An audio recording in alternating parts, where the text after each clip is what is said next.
T-minus 90 seconds and counting. All systems are go. 15,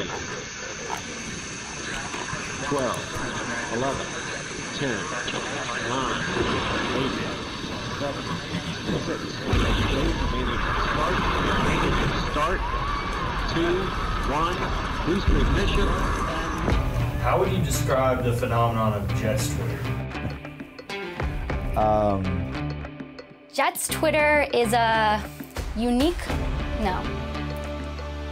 Am I supposed to be like positive in this?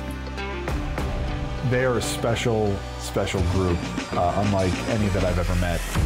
NYJ Matt, the Diehards, Jets Twitter. I think Jets Twitter is really gaining some notoriety around the league, around the world. It's a force. Freaks, man, it's wild. Pandemonium. Rabid. There's really nothing like it. We have people that are passionate. It's passionate. For example, where's Giants Twitter? Insane, they are crazy, nuts. Insatiable, diehard, degenerate fans.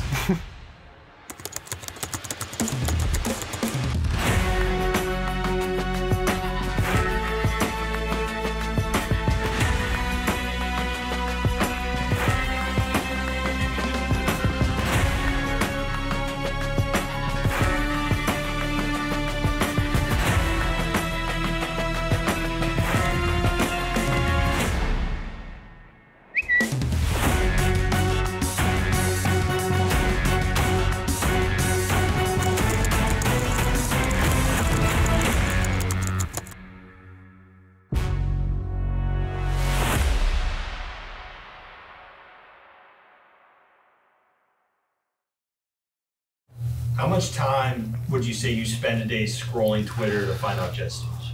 All day. Maybe I'm at work, my boss is like, maybe don't scroll Twitter all day. I'm like, but Aaron Rodgers could get traded to the Jets, you have no idea. New York is the city that never sleeps, and that's the same for Jets Twitter. Twitter is basically like if you wake up every morning and you reach to read the newspaper, but the newspaper is completely catered to you. It was started as a text platform. It was really meant to be just thoughts only, and that kind of latched on with speed. Once I was in it, I'm like, whoa, this is different than some of the other social media portals like Facebook or whatever. Like, Twitter just felt more intimate. It felt more immediate, more now.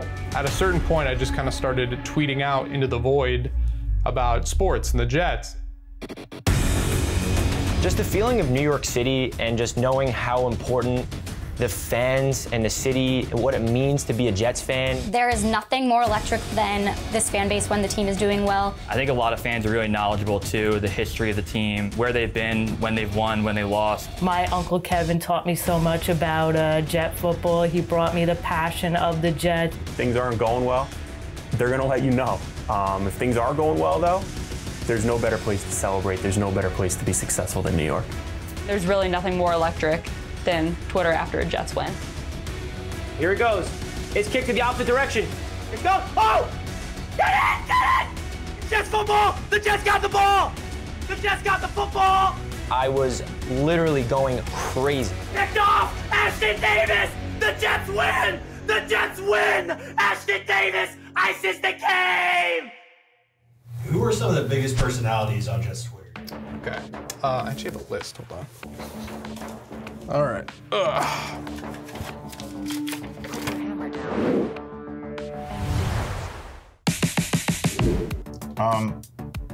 I think there's like a consistency to it. You have to like be online a lot. The old food pyramid or the animal kingdom. And there's just so many unique platforms out there and unique personalities that bring something different to the table. Connor Rogers, Joe Caparoso, another one of my really best friends.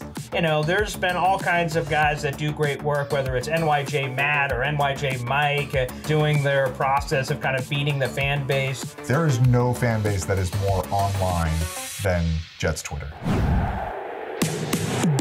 You have to follow Raj. That's like my guy.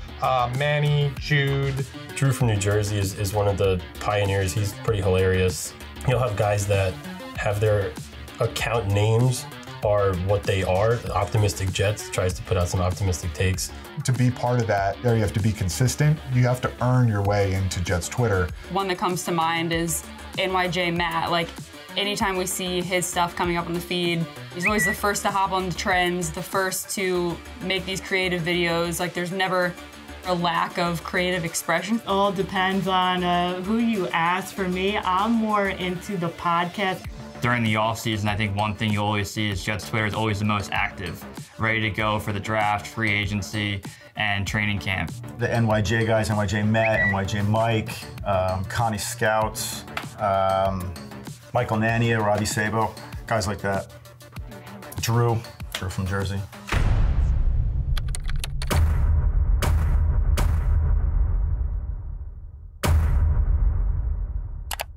Even though he might not want it, he definitely is the king of Jets Twitter. He'll probably hate that I said that.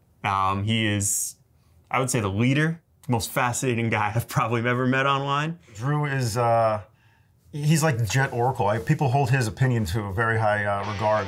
I'm not sure how I first became aware of Drew. I just know he has a lot of followers. Yeah, look, Drew from Jersey is a ridiculous guy who is a terrific Jet fan who you could tell loves the team. That is what I think unites all Jet fans. You love the team. That's what a diehard fan is. He is the Regina George of Jets Twitter. He's the ringleader.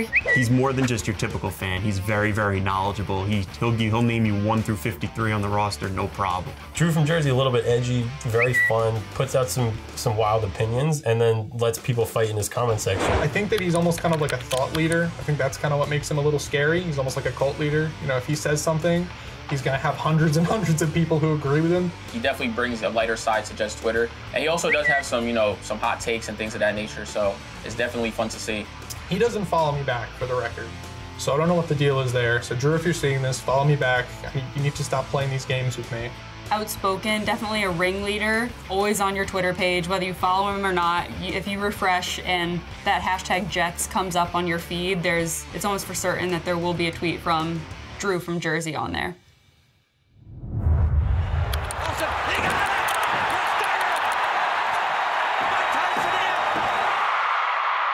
So I'm going to go back through some, moments in Jets history, and, obviously this is before Twitter existed, from a historical standpoint. So what I want you to do is kind of imagine what some of these moments would be like, if Twitter existed in the community that it is today. The guarantee before they won? That entire weekend would have been insane. But Namath has not been bashful this week.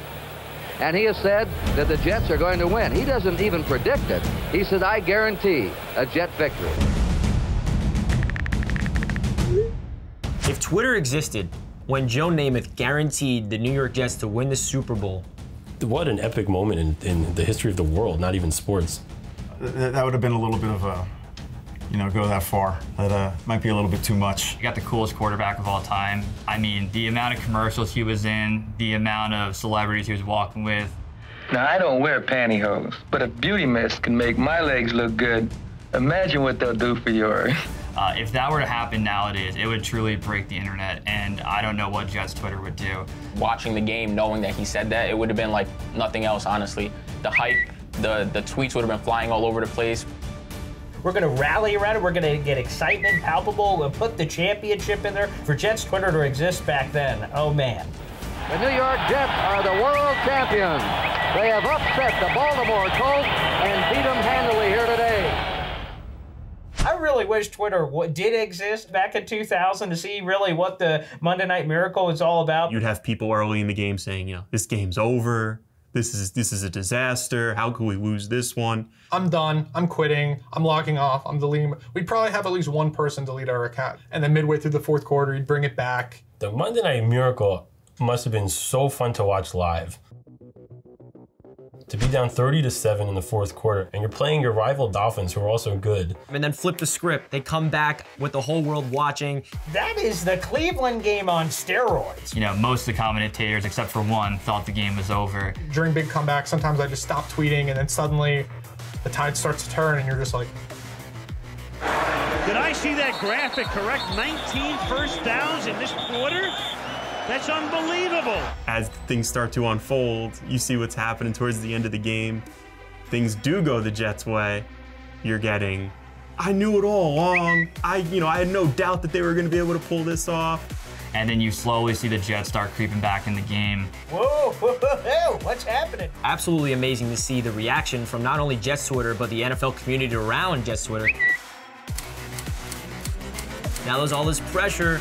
Now the Jets better win. But us as a fan base, Jets Twitter, knowing them, we'd embody that. Be like, yeah. Fake to Martin, then a dump, and it is juggled and caught by Jumbo Elliott. Jets Twitter was a part of that. I feel like it would have made it even more crazy just in terms of how we would have reacted, how we would have watched it play out. Jets Twitter would have probably exploded, to be completely honest with you. Oh my God, we're gonna win. Oh my God, we're gonna win. And it's just kind of that building euphoria. And then you come back and win. And you're like, all right, not the same old Jets. That was pretty awesome. The thought of the Jets in a primetime game, let alone a big game at the time, to come back and win that, and the way they did it, it would have been all time. So again, would have been one of the best moments on Jets Twitter if that happened nowadays. It's mayhem. Every day it's something. Like I was saying, you know, the season ends and you think like, all right, we got a lull until free agency, the combine, the draft. There's no lull. The off season is the season. This is what we look for. This is where we shine in the off season, whether it be trade scenarios or mock drafts or anything like that. This is where hope springs eternal.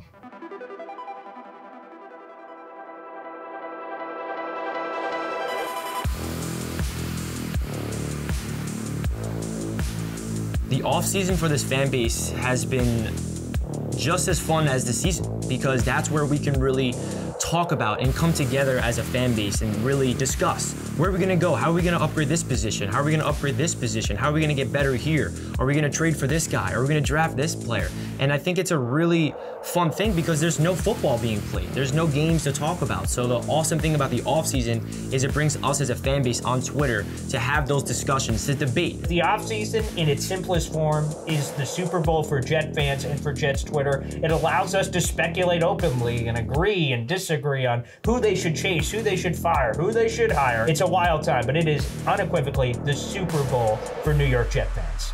It's so much fun. It really is. Like we joke about it, but like the off season is like our regular season. That's when we kick into high gear. We hear stuff and we're trading rumors and gossip. We're trying to figure out what the team's gonna do. Anytime a rumor drops on the timeline, a report drops on the timeline, we're all talking about it. We're all reacting to it. The Jets trade offer to the Chiefs for Tyreek Hill. So that's a crazy story. So during that time, I was actually at the doctor. I had to get knee surgery. So I was in the process of getting MRIs and x-rays and all this different stuff. And all of a sudden, my phone's just absolutely blowing up. And, you know, I have no idea what's going on. So I'm checking my phone, trying to pay attention to the doctor who's trying to tell me, you know, we're scheduling surgery, we're doing this. And I'm trying to tell him, like, not right now, man. Like, the Jets may be getting Tyreek Hill, or could be a big trade going on. When I say, like, we talked earlier about how much I use Twitter, that was like, I almost broke my thumb refreshing the feed. You know? I feel like Twitter is one big endless scroll, and you just feel like the more you keep scrolling, like the more you're going to find out, and a lot of times that is true. And it's definitely so addicting because every time you scroll, like you're getting a new piece of the puzzle. And you don't really think Tyreek Hill is an option. You think he's probably safe in Kansas City. And then the news breaks and you start thinking of every scenario. And then you see Miami a part of the deal. The memes that came out of it, the jokes that came out of it, people freaking out. In the end result, we didn't get the guy, and it worked out better for everybody involved. Knowing what we have now, and Garrett would sign up for not trading for Tyreek at this point. The Jets began the process of whittling down their field of 9 head coaching candidates on Tuesday when they brought in Robert Saleh. Jets Twitter was fired up because Robert Saleh, by all accounts, was most pundits' #1 coach available. So when the Jets did hire Saleh, and there were all the reports that Saleh was going to go coach the Lions because he has ties to that city. So when the Jets ended up hiring Saleh, you're like, wow, that's a big deal. When the Jets interviewed him, you know, expectations started to change, and it was a very nerve-wracking time, especially when he left. But thankfully, there was that one guy who was camping out, doing a stakeout outside the building.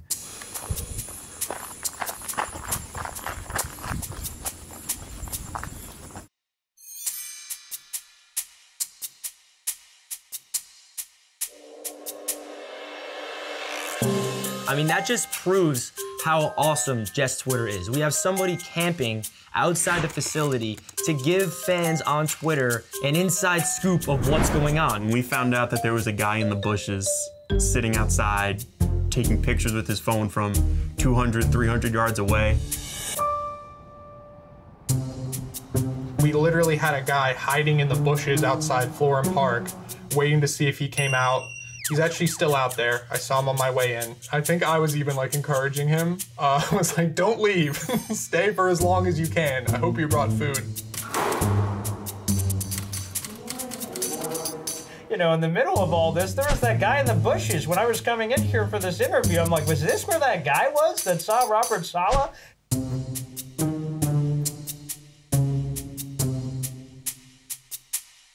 I asked him his Venmo, just trying to get him lunch, trying to get him dinner, see if he was okay. And the fact that we had our own member of Jets Twitter, shout out to my man Optimistic Jets, he went out there, took a picture, and that exploded everywhere. So that was a very unique time of Jets Twitter for sure.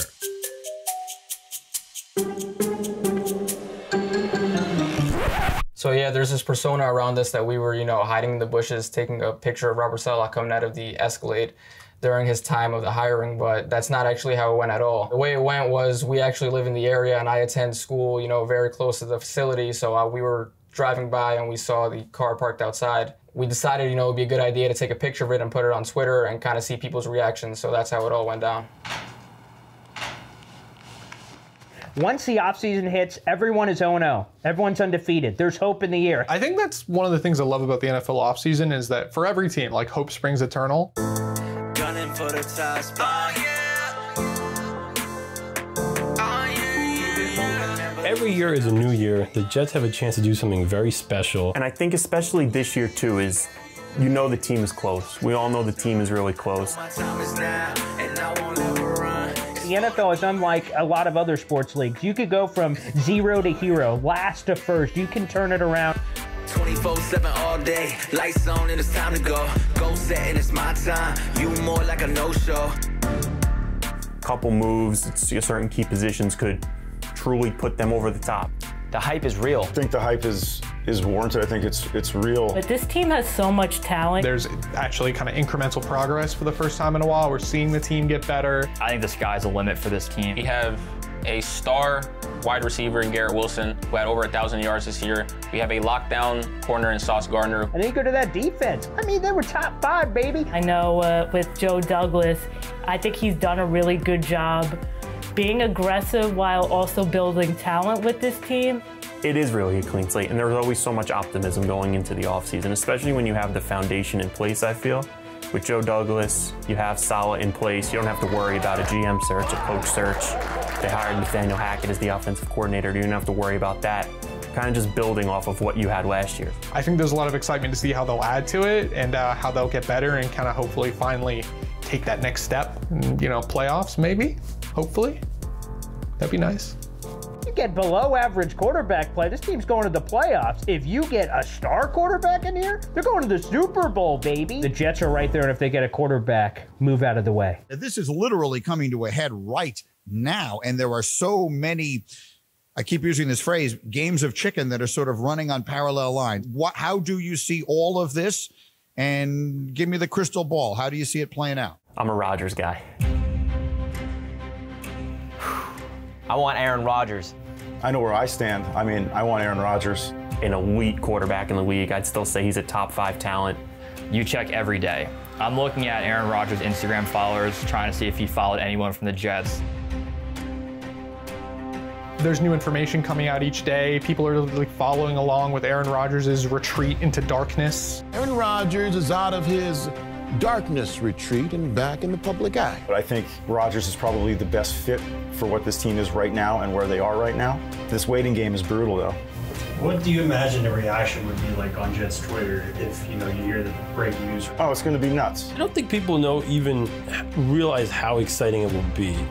The reaction on Jets Twitter, if we trade for Aaron Rodgers, is going to be historic. Man, to watch a guy like Aaron Rodgers, the buzz around the stadium is going to be insane. The Twitter, people are going to be freaking out, buying Rodgers jerseys. I'm going to lose my gosh darn bananas. Might shut down Twitter. Holy smokes, ladies and gentlemen, what a day it's been on Jets Twitter. All right, guys, what's going on? Welcome in. So we have an update here, another update on the Aaron Rodgers situation. All right, J-Mac. Jets team officials are reportedly flying to Green Bay to meet with Aaron Rodgers. It's Aaron bleeping Rodgers. Yes. It's how many MVPs? 4? 4. Yeah, 4 MVPs. Oh my God, oh my God, oh my God, oh my God. The New York Jets have reportedly met with Green Bay Packers quarterback Aaron freaking Rodgers, baby. Yes, I kind of skipped the formalities. Hello, everybody. What is going on between the Jets and Rodgers? The New York Jets are flying out to California to meet with Aaron Rodgers. All right.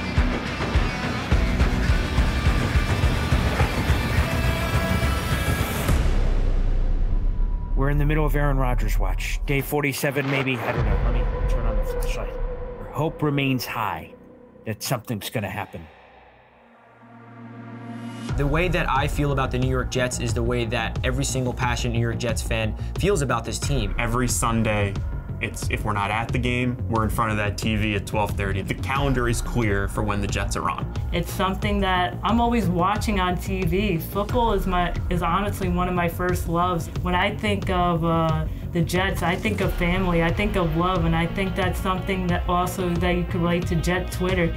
I mean, the Jets are everything. The family that's formed through the Jets, you know, through the players, through Twitter. It's basically, you know, it's basically everything to see the Jets succeed, and I can't wait for that in the future. Jets Twitter is a community. I've met literally met some of my best friends through Jets Twitter. When this happens for this team, that they get into the playoffs and these start playing these big games, these primetime games, Jets Twitter is going to come along for the ride in a big way. No bandwagon nonsense, none of this garbaggio. You're all in, okay? The reason I made a Twitter account is I was bothering all my friends and family with my Jets takes, and they were like, you gotta have an outlet somewhere else. So I might be a little biased on this, but I think that we're far and away the best fan base in the NFL, easily. When this really gets going, Jets Twitter is going to light the platform on fire.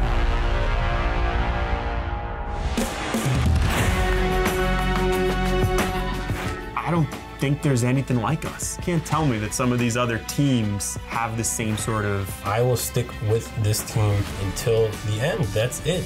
It feels like a big family. When I'm watching the games and I see a touchdown and I just feel a feeling of I'm home.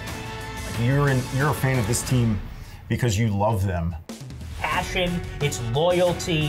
All I ever know. The Jets are such a huge part of my life.